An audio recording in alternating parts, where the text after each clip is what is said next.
Deep in the Amazon rainforest, scientists have made a remarkable discovery: a type of fungus that can eat plastic.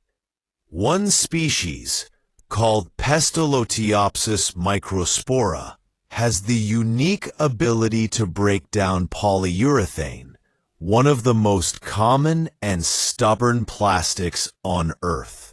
Even more fascinating, it can survive using plastic as its only food source. The fungus produces special enzymes that chop the plastic into harmless molecules, which it then converts into energy, organic compounds, and new fungal cells.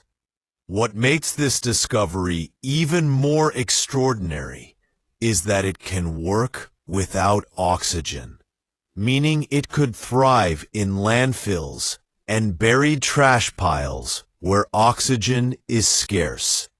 While this alone won't solve the global plastic crisis, it's a promising step forward.